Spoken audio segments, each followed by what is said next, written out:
Well, welcome back to the Upstate Senior Transition Resource Hub. I'm Stephanie Burrows. I am your local seniors real estate specialist here in Greenville, South Carolina. So, whether you're downsizing, modifying a home to age in place safely, or managing everyday maintenance, finding honest, trustworthy contractors is one of the biggest challenges that homeowners face.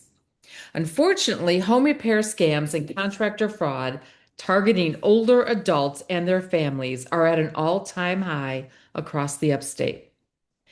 But to help us protect our homes, our hard-earned savings, and our peace of mind, I am joined today by Daniel Johnson with the Better Business Bureau of the Upstate or of Upstate South Carolina.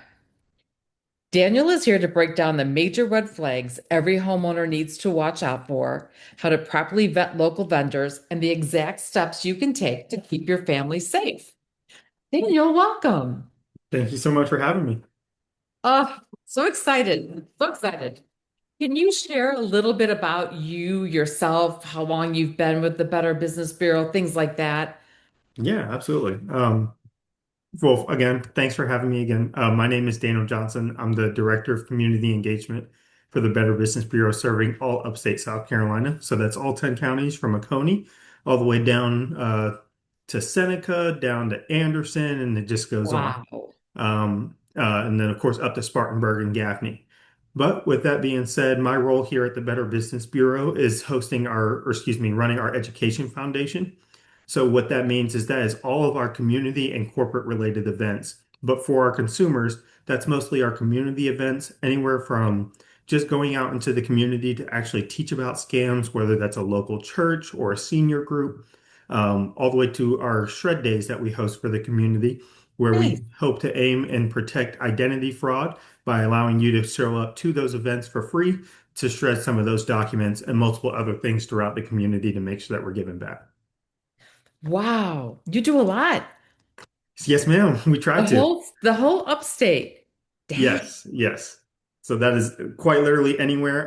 Just Monday, I was down in Lawrence, doing something for seniors. Again, just talking about scams and things to look out for as far as red flags go. And then as of next week, I'll be heading up to Spartanburg. So quite literally is anywhere in the upstate. If you're in need of our services, we're happy to come out to you. That's wonderful. And I love the shred events. Is there a schedule that we can get for that or Yeah, absolutely. So it should be on our website pretty soon. okay. However, you're also welcome to check out bbb.org and our event calendar over there, where we will have a actual flyer. I believe we have all of those coming up in October. Um, and I will tell you those exact dates for anybody who may be wondering. That's So they're awesome. all going to fall on a Wednesday. I set them up to be one week after the next. So the first one will be October 7th, right there at Simpsonville Heritage Park. And then we'll have another one October 14th at the Greenville Convention Center. And then again, October 21st, and that will be over at the Anderson Mall. Works just like a drive-through. It's completely free. You will come up, we will shred your documents right in front of you, and we also do hard drive wipes. So if you have a computer that you would like to get wiped cleanly, then we have somebody there where we partner with Premier PC to make that happen for you.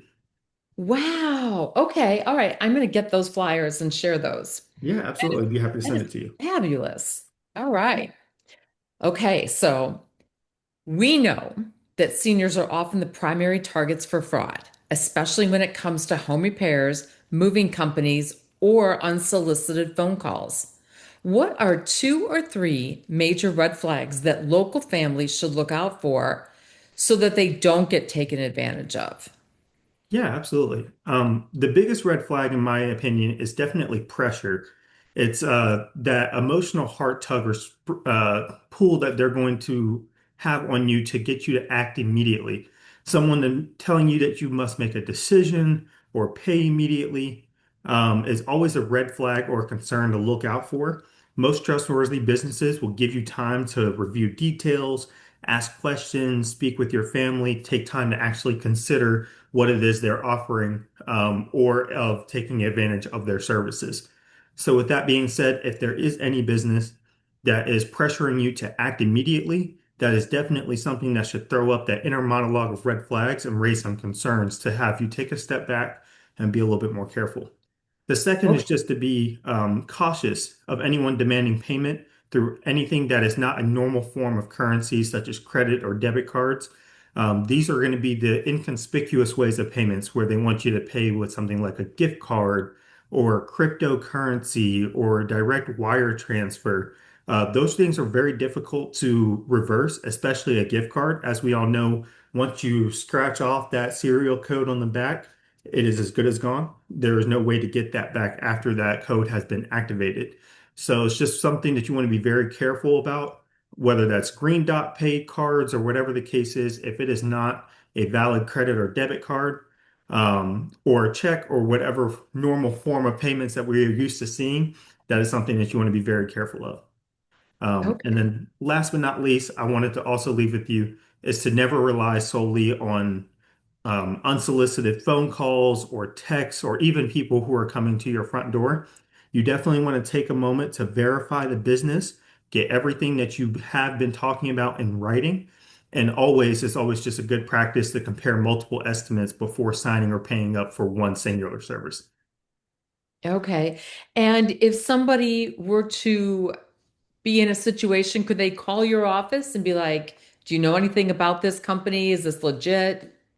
Yeah, absolutely. And honestly, that's great. Yeah, 100%. If that is something that is happening where you are even just slightly curious or concerned about the person that you may be speaking with, we always encourage you to just immediately hang up and call the Better Business Bureau. We're open Monday through Friday from 8 to 4 p.m. So even if this is happening on a weekend, we implore you. Again, they will always try to pressure you to pay now or act immediately. So this is one of those things that even if it happens outside of our business hours, we encourage you to stop all forms of communication, pause, and wait until you're able to speak with a representative from the Better Business Bureau to actually independently verify that business. Great. All right. Because sometimes I'm sure our seniors especially get confused, get turned around. They feel like there's nobody there to help them, especially like you said, if they're pulling on your heartstrings, I just breaks my heart. Yeah, absolutely. Definitely one of those things that you just want to be very cautious about. Okay. So here's a question. When a family is preparing for a transition, they have to hire a lot of people, and usually it's pretty quickly. So they have movers, estate sale planners, contractors, real estate professionals. How can families, especially those that are out of state and they're trying to help a loved one, use the Better Business Bureau directory effectively to ensure that they're hiring a reputable, vetted local business? Yeah, absolutely. And especially during times of moving where it can be high stress and you're reaching out or wanting to get multiple different quotes from multiple different companies, this is something that you want to make sure that you're taking your time on to verify each business that you're actually connecting with. So we would implore everyone to go onto the bbb.org website and actually search for that business by its service or by location. The Better Business Bureau will actually have all businesses that we are aware of course listed on the BBB website, whether they're an accredited business or a non-accredited business. But you can find things like their company rating, of course, their accreditation status, whether they are accredited or not, customer reviews, complaint history, how the business responded when that problem actually occurred, and many other things about the business, such as of course, if it was an accredited business, we might have a little bit more information, such as when it was established. But the big thing is being able to see all of those different intricate details about the business, especially things like the complaint history. Oh, With an accredited business, they are required to respond to that complaint. So you can always see how a negative situation was handled by both the consumer and the business owner. that is Uh, great information. Yes, ma'am. Thank you so much. I would Wow. also like to add that it's important to understand that being listed on the BBB.org website, again, does not mean that they are automatically accredited. We reach out and we try to add all businesses that we are aware of onto the BBB.org website so that our Okay. consumers are informed of all of their different options. But their accreditation is clearly identified on the profile and it means that if they are accredited, that they have agreed to uphold all of our standards for trust and ethics in the marketplace.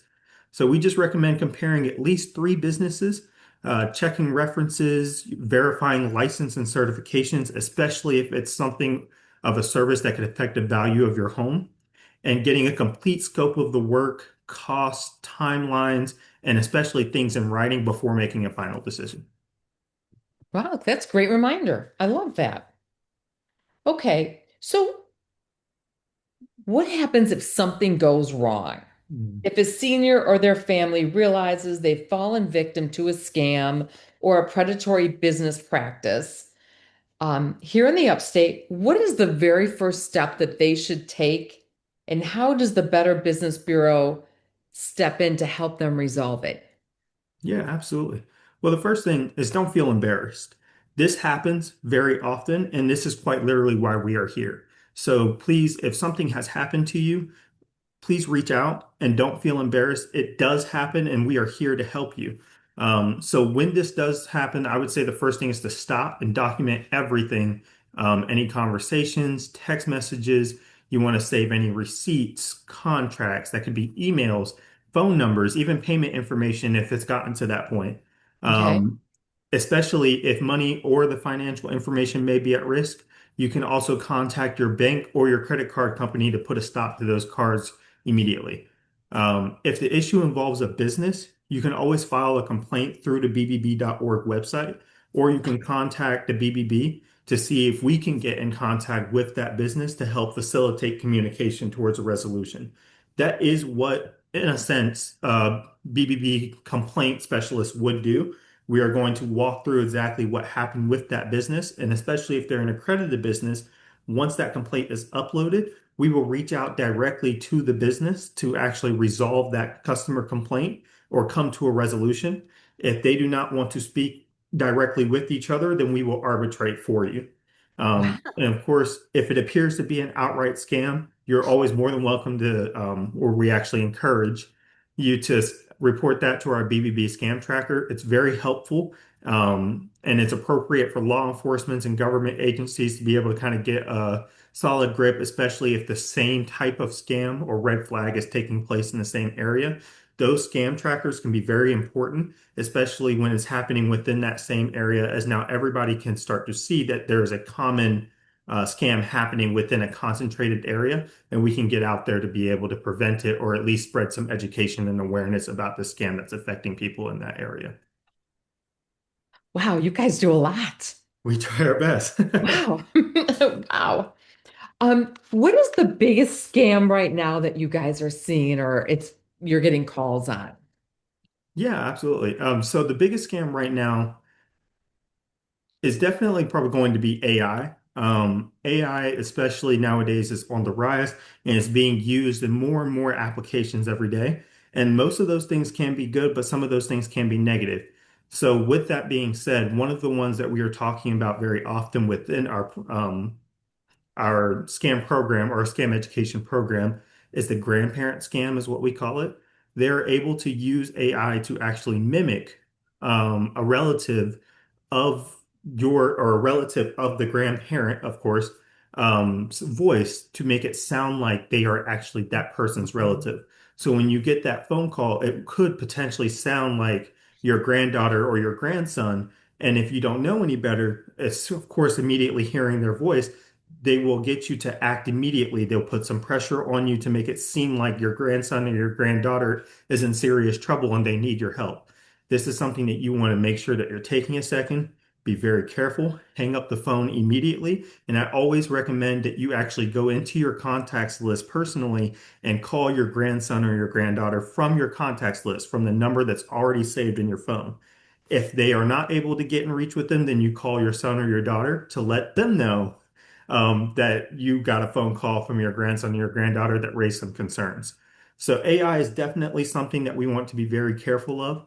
Of course, there are many others, and that list goes on and on, but I would say the other one to definitely look out for is government imposter scams. Especially, we start to see this really almost in a full scope, whether that can be a fake toll road scam where people are getting text messages saying that they flew through the Georgia Peach Pass. And if you've been doing traveling recently, then that might accidentally actually throw a red flag off in your head. As a matter of fact, I got a text message not too long ago where it kind of made me second guess whether or not I was riding that white line a little bit too close onto the peach pass, and maybe they caught my camera. They are not going to text you. If something were to happen like that, you would get a certified letter in the mail. This goes for jury duty imposter scams, IRS scams.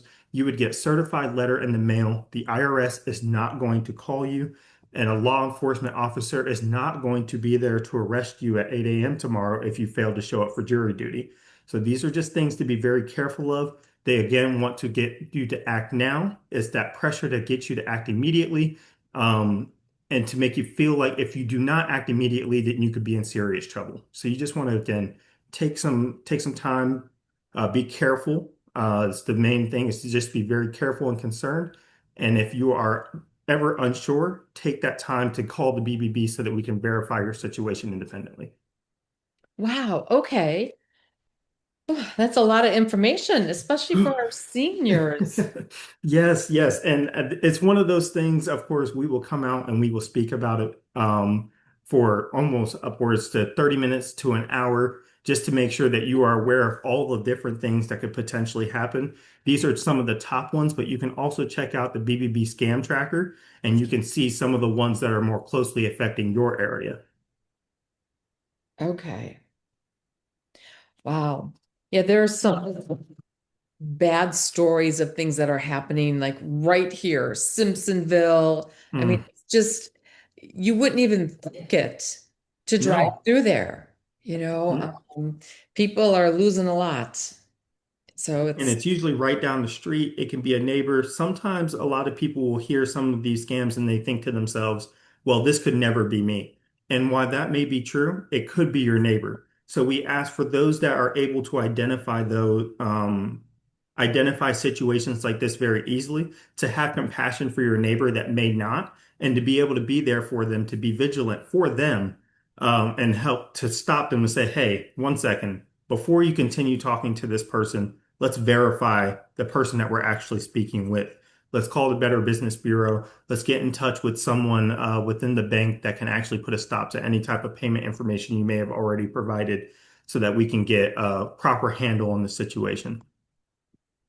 I feel bad. Our seniors get emails from everybody and Mm, pretending to be somebody, and they don't know to go up and look at the address where it came from. It's not Bank of America emailing you. And then they get embarrassed because they did give out the information. And I I don't know what the statistic is, but most of the time you're not getting your money back, but you can at least stop it. So absolutely. I just Absolutely. wish I just wish we Every could do more. situation is dependent, especially, I mean, it depends on the actual situation itself, what was given and what form of payment information. But of course, the goal is before we ever get to the point of providing payment information, that we stop and we verify the people that we are speaking with before we continue on with any further transactions, especially if that's financial.